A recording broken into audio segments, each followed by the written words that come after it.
एक और चीज हमने ये की है कि आपको डिसीजन लेने में आसानी हो कि हमारी टेस्ट सीरीज ज्वाइन करें या किसी और की ज्वाइन करें। 3 और टेस्ट सीरीज जो डिफरेंट कोचिंग इंस्टीट्यूट्स की और हमारी टेस्ट सीरीज, हम चारों के पीडीएफ आपको प्रोवाइड कर देंगे, एक एक फुल सिलेबस टेस्ट के पिछले साल से। उसको आप कंपेयर कर लीजिए, उससे आपको आइडिया लग जाएगा। बट गाइस, डिसीजन नहीं लेने की कीमत बहुत ज्यादा है। गवर्नमेंट कॉलेज की फीस और प्राइवेट कॉलेज की फीस आप जानते हैं कितना ज्यादा डिफरेंस है। और यदि हम प्रॉपर्ली तैयारी नहीं करते और कुछ मार्क्स से रह जाते हैं तो या तो हमें 1 साल वापस तैयारी करनी पड़ेगी, यही सारी चीजें, वही एनसीईआरटी, वही फैक्ट्स, वही 82 चैप्टर्स, या फिर 1.5 करोड़ रुपए जो पापा के पास होंगे नहीं। Just understand the importance of this time, the remaining 90 days.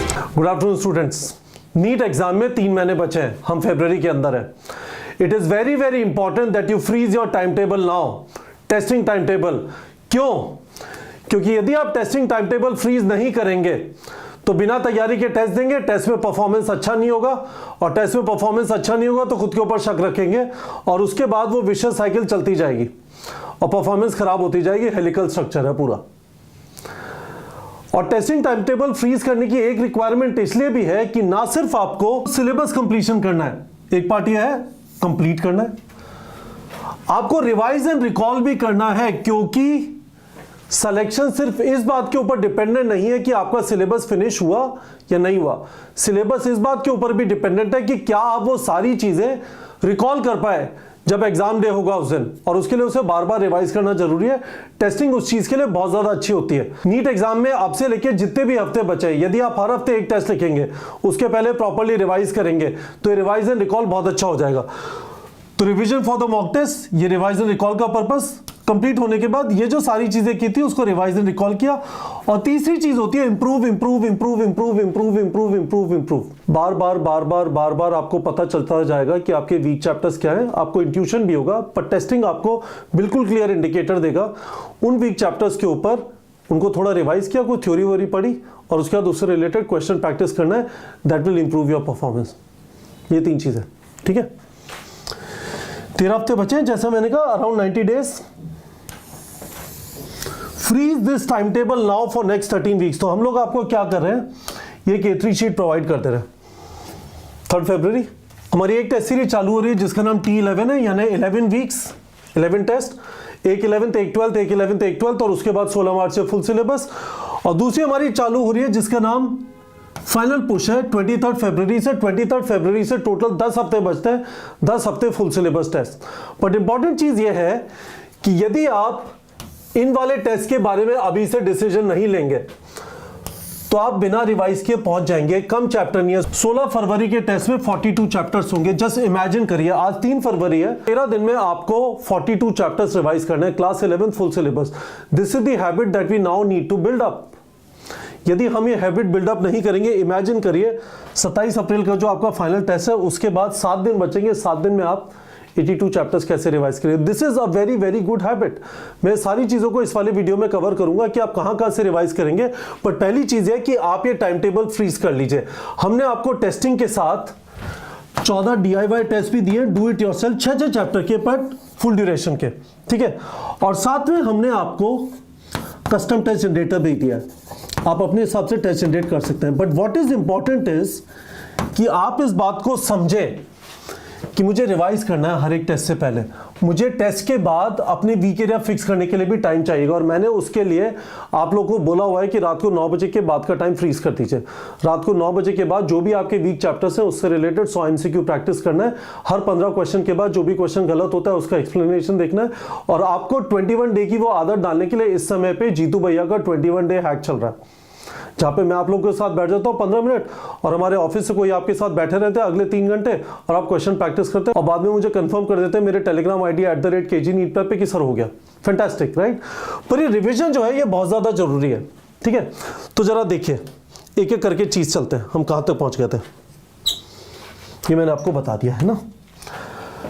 तो मैं आपको ये बोलने की कोशिश कर रहा हूं गाइस, देखिए सबसे पहले यदि आपने टेस्ट सीरीज ज्वाइन नहीं की है, अभी कमिट करिए। 2 टेस्ट सीरीज है, T11 है जिसके अंदर 11 12th और उसके बाद पिंक वाले फुल सिलेबस टेस्ट है। टोटल 11 टेस्ट, इसीलिए इसे T11 बोल रहे हैं। 11 वीक्स 11 टेस्ट, फैंटास्टिक। अब से लेके 16 फरवरी 13 दिन बचे, 2 11 2 12 7 फुल सिलेबस। या फिर 23 फरवरी से आपने सिर्फ फुल सिलेबस टेस्ट किए। मेरा प्रेफरेंस फाइनल पुश के मुकाबले इस वाले पे होगा, अभी से स्टार्ट करिए, जितना जल्दी हो सकता है, एक एक दिन मैटर करता है।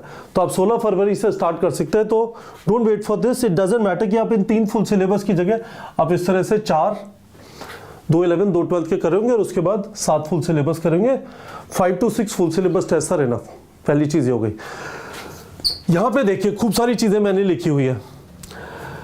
हर टेस्ट से पहले आप रिवाइज करेंगे। देखो मैं RR लिख देता हूं, है ना। हर टेस्ट से पहले रिवाइज करेंगे। जैसे इमेजिन करिए कितना पावरफुल है ये, revise and recall, revise and recall, revise and recall. इस टेस्ट की ब्यूटी सिर्फ ये नहीं है कि आपने 82 चैप्टर्स पढ़ के अच्छी तरह समझ लिए। इस टेस्ट की ब्यूटी ये भी है कि इतने सारे फैक्ट, इतने सारे फॉर्मूले, इतने सारे कॉन्सेप्ट, वो सब उन 3 घंटे में आपके सामने आ जाए और आप हर एक को लिख डालें। हर एक फॉर्मूला एकदम से आता जाए, हर एक फैक्ट एकदम से आता जाए। You are able to do every MCQ that comes on the exam day. ठीक है, देखिए इतनी बार रिवाइज करने का मौका मिलता है यदि आप अपने आप को टेस्टिंग पे कमिट कर देते हैं और यदि आप ये वाला टाइम टेबल फ्रीज कर देते हैं। टाइम टेबल फ्रीज नहीं करेंगे, इस दिन रिवाइज करना चालू करेंगे, आधी चीजें याद नहीं होंगी और फिर आपको बुरा लगेगा, क्योंकि फिर आप खुद से बोलोगे कि मुझे याद होता तो मैं सब कुछ कर देता। भाई किसने रोका याद करने से? The only thing which is going to give you confidence right now is your mock test performance. Please understand this. तो हैवी रिविजन एवरी वीक हो जाएगा, है ना। ऐसे सोच लीजिए कि 16 फरवरी का टेस्ट है, 12-13 दिन बचे। हर रोज यदि मैं 3 घंटे रिवीजन के लिए लगाता हूं तो करीब 36 घंटे हो जाते हैं। 36 घंटे में 42 चैप्टर, मोटा मोटा 1 घंटे में 1 चैप्टर रिवाइज करना है, या 40-50 मिनट में 1 चैप्टर रिवाइज करना है। क्या क्या करेंगे? अपने शॉर्ट नोट्स पलट लिए। आपको स्क्रीन पे गूगल ड्राइव दिखाई दे रही होगी। इस गूगल ड्राइव का एक्सेस हमने सबको प्रोवाइड कर दिया। आपको बस नीचे जाके गूगल फॉर्म भरना है जिससे उसका मिसयूज ना हो। ठीक है, फॉर्मूला शीट्स है, माइंड मैप्स वगैरह भी आपको वहां पे मिल जाएंगे, फैक्ट शीट्स है, बुकमार्क क्वेश्चंस है।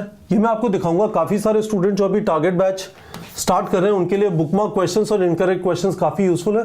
और फ्लैश कार्ड्स हैं, ये मैंने पहले एक वीडियो में फ्लैश कार्ड्स के बारे में बताया। ये सारी 6 की 6 चीजें हर एक टेस्ट से पहले, और जैसे जैसे आप आगे बढ़ते जाएंगे आपकी रिवीजन की रफ्तार भी बढ़ती जाएगी। जिस चीज में अभी आपको 36 घंटे लग रहे हैं, आप धीमे धीमे आगे बढ़ेंगे, क्योंकि कुछ चीजें चिपक जाएंगी दिमाग में, बार बार कर रहे हो तो कम चीजें करनी पड़ेंगी। तो वो 36 घंटे से कम होकर 30 घंटे आ जाएगा, फिर 20 घंटे आ जाएगा। That will happen, so it is perfect. पर आपको कोशिश करनी है कि 6 की 6 चीजें हर बार हर टेस्ट से पहले की जाए। और उसके बाद जब टेस्ट दे दिया, इसके बाद वीकेरिया फिक्सिंग, WAF, है ना।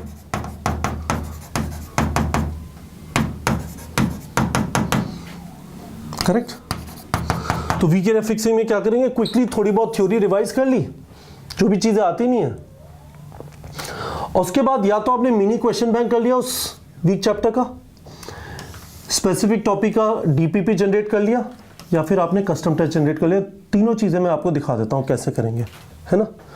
To fix your weak chapters, इन तीनों में से इनके कॉम्बिनेशन, तीनों चीजें जैसे भी यूज करनी है। ठीक है। डेली रूटीन 7 घंटे सोना,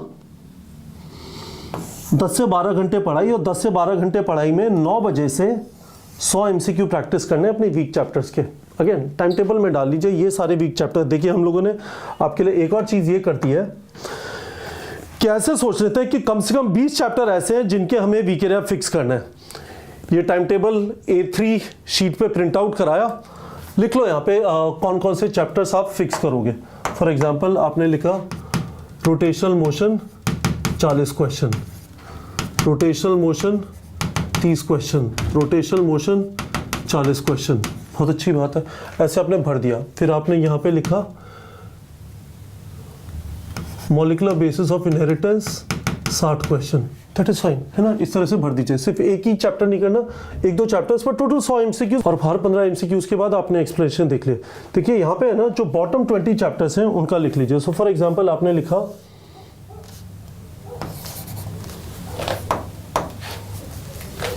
इक्विलिब्रियम, है ना। इसका करेक्ट परसेंटेज 70% है।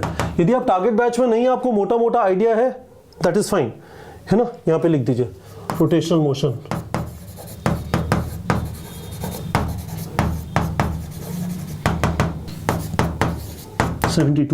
इस तरह से पूरा भर दीजिए। आपकी नजर इन 20 चैप्टर्स के ऊपर रहनी चाहिए। और यदि आपको उसके बाद लगने लगता है कि 20 चैप्टर में से 5-6 अच्छे हो गए, इतने बॉटम को वापस चिपका लीजिए, व्हाइट पेपर लगा के वापस अपने हाथ से लिख लीजिए। It is very important that we understand कि हम लोग इस टाइम पे जब 3 महीने बचे, इन 3 एक्टिविटीज़ को बैलेंस करना है। आपका सिलेबस कंप्लीशन होगा, धीमे धीमे करके अभी खत्म हो जाएगा, पर साथ में ये दोनों चीज़ें चलनी चाहिए, नहीं तो हम जहाँ पे हैं वहीं पे फंस जाएंगे।